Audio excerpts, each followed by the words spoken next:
السلام عليكم ورحمة الله وبركاته. كنا خدنا قريب طريقة عمل الجراني سكويرز زهرة الديزي. وكنا قلنا ان احنا كده فاضل لنا خطوة ازاي ان احنا نقدر نميكس او نخيط القطعتين مع بعضهم، باعتبار ان السكويرز دي البنية التحتية او البنية الاساسية لأي مشروع ممكن نستعمل فيه القطعة دي. طيب النهاردة هنشوف طريقة عمل خياطة القطعتين دول مع بعضهم. طبعا الطريقة دي تنفع مع الجرين سكوير اللي على شكل زهرة الديزي او اي طريقة تانية او اي سكوير تاني. طيب اول حاجة هنعملها هنحط الوشين على بعضهم، يعني الوشين المقابلين لبعض هيكونوا هما الاصلي او اللي مفيش فيهم الفتل، واحنا هيبقى الظهر هو اللي مقابل لينا، احنا هو اللي ناحية وشنا. تمام. بعد كده هنحدد المكان اللي هنبتدي منه. بالنسبة للقطعة بتاعتنا هنا انا هبتدي في الفراغ ده، لكن لو في قطعة تانية مفيش فيها فراغ بنبتدي من اول غرزة بالنسبة للقطعتين مع بعض. في معلومة مهمة، انا دلوقتي على حسب نوع الغرزة اللي احنا هنشتغلها، على حسب ما شكل الفاصل هيبان قد ايه. يعني لو انا اشتغلت نوع غرزة مفيش فيها خطوات كتير زي مثلا الحشو او النص عمود، هنلاقي ان الفاصل ما بين القطعتين ممكن ما يكونش باين قوي او هيبقى باين على خفيف. كل ما هنزود في الغرزة كل ما هنزود في الفاصل ده.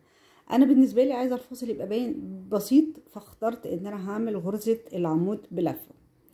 هنشتغل فين بقى؟ هنشتغل في الحلقتين اللي جنب بعضيهم على طول، المقابلين لبعض على طول، اللي لازقين في بعض. بالنسبة للعمود بلفة اللي انا هشتغله، هاخد لفة الاول على الابرة، وبعدين هشتغل من الحلقتين اللي جنب بعضيهم كأنهم غرزة عادية، كأنهم حلقة واحدة، وهدخل في الغرزتين اول مرة وبعدين غرزتين تاني مرة، وابقى كده عملت غرزة العمود بلفة اللي احنا عايزين نعملها او اللي انا عايزة اعملها في القطعتين دول.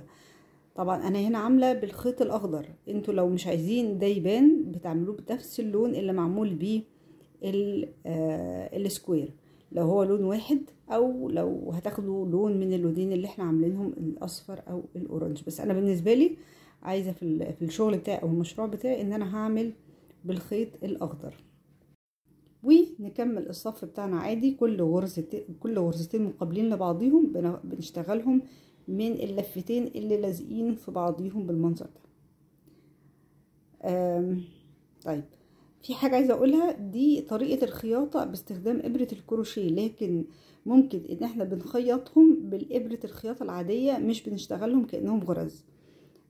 بس انا بالنسبة لي انا حابة الطريقة دي اكتر. نخلص الصف ده ونشوف هيبقى شكله عامل ازاي.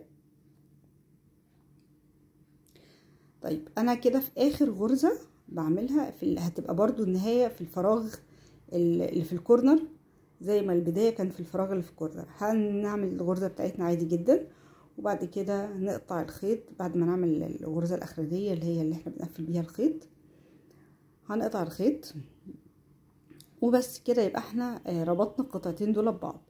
كل قطعة هنشتغلها بعد كده هنربطها بنفس الفكرة دي، بنحط الوشين على بعضيهم ونخيطهم الوشين بحيث ان الظهر هو اللي يبقى مقابل لينا. بس هي دي طريقة خياطة القطعتين باستعمال إبرة الكروشيه، وعن طريق الغرز الكروشيه العادية اللي احنا بنستعملها. في طبعا غير زي ما قلت لكم طريقة الخياطة العادية، بس انا قلت لكم انا بحب دي الطريقة دي اكتر. ممكن لو انتوا عايزين اوريكم ازاي نخيطها ابقوا قولوا لي في الكومنتس. وبس كده احنا كده خلصنا. اتمنى ان الفيديو يكون واضح وسهل واستفدتوا منه، وبالتوفيق.